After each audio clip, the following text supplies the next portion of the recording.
पावसाळा येताच हवामान अगदी थंड आणि दमट होते. तसेच हवामान आरामदायी असले तरी आपल्या आरोग्याच्या आणि त्वचेच्या बाबतीत अनेक आव्हाने घेऊन येते. विशेषतः महिलांसाठी या ऋतूत त्यांच्या स्किन केअरच्या रुटीनमध्ये अनेक समस्या निर्माण होतात. खास करून या दिवसांमध्ये वॅक्सिंग करणे खूप त्रासदायक असते. कधीकधी त्वचेवर पुरळ उठतात, कधीकधी वॅक्स व्यवस्थित चिकटत नाही.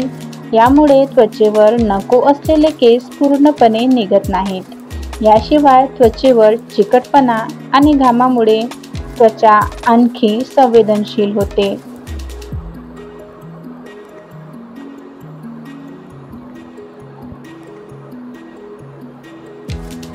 यामुळे जर वॅक्सिंग योग्यरित्या केले नाही तर ते त्वचेला देखील नुकसान पोहोचवू शकते. त्याचवेळी पावसाळ्याच्या दिवसांमध्ये वारंवार पार्लरमध्ये जाणे देखील कठीण होते. म्हणून पावसाळ्यात वॅक्सिंग करताना काही गोष्टी लक्षात ठेवणे आवश्यक आहे, जेणेकरून त्वचा सुरक्षित राहील आणि वॅक्स करणे देखील सुरळीत होईल. चला तर मग जाणून घेऊया काही सोप्या आणि प्रभावी टिप्स, ज्यांचा अवलंब करून तुम्ही या पावसाळ्यातही कोणत्याही समस्येशिवाय वॅक्सिंग करू शकता. 1. वॅक्सिंग करण्यापूर्वी त्वचा पूर्णपणे स्वच्छ करा. पावसाळ्यात बॅक्टेरिया आणि घामामुळे त्वचेवर घाण साचते. वॅक्सिंग करण्यापूर्वी सौम्य क्लिन्झर किंवा अँटीसेप्टिक वाईपने त्वचा पूर्णपणे स्वच्छ करा. यामुळे संसर्गाचा धोका कमी होईल आणि वॅक्स चांगली चिकटेल. 2. पावडरचा वापर करा. जर त्वचेवर जास्त घाम येत असेल तर योग्यरित्या त्वचेला चिकटत नाही, त्यामुळे वॅक्सिंग नीट होत नाही. अशा वेळेस वॅक्सिंग करण्यापूर्वी थोडीशी टॅल्कम पावडर लावा, कारण पावडर त्वचेवर लावल्याने ओलावा शोषून घेते आणि वॅक्सिंग प्रक्रिया सुलभ होते. 3. गरम ऐवजी थंड वॅक्स वापरा. पावसाळ्यात त्वचेवर आधीच जळजळ होते, त्यामुळे गरम वॅक्समुळे त्वचेच्या समस्येत आणखीन वाढ होऊ शकते.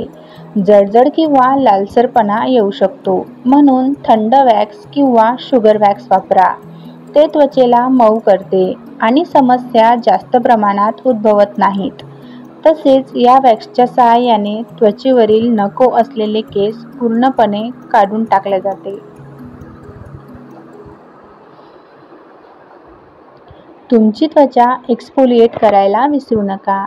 वॅक्सिंगच्या 1 दिवस आधी त्वचेला हळूवारपणे एक्सफोलिएट करा. यामुळे मृत त्वचा निघून जाते आणि केस वाढण्याचा धोका कमी होतो. तुम्ही ओटमील किंवा कॉफी स्क्रबसारखे नैसर्गिक स्क्रब वापरू शकता. 5. वॅक्सिंग केल्यानंतर लगेच मॉइश्चरायझर लावा. वॅक्सिंग केल्यानंतर त्वचा कोरडी आणि संवेदनशील होते, म्हणून त्वचा मऊ ठेवण्यासाठी आणि लालसरपणा टाळण्यासाठी कोरफड किंवा कॅमोमाईल असलेले मॉइश्चरायझर लावा. यामुळे जळजळ कमी होईल आणि त्वचेला आराम मिळेल. व्हिडिओ आवडल्यास व्हिडिओला लाईक आणि चॅनलला सबस्क्राईब करायला विसरू नका. धन्यवाद.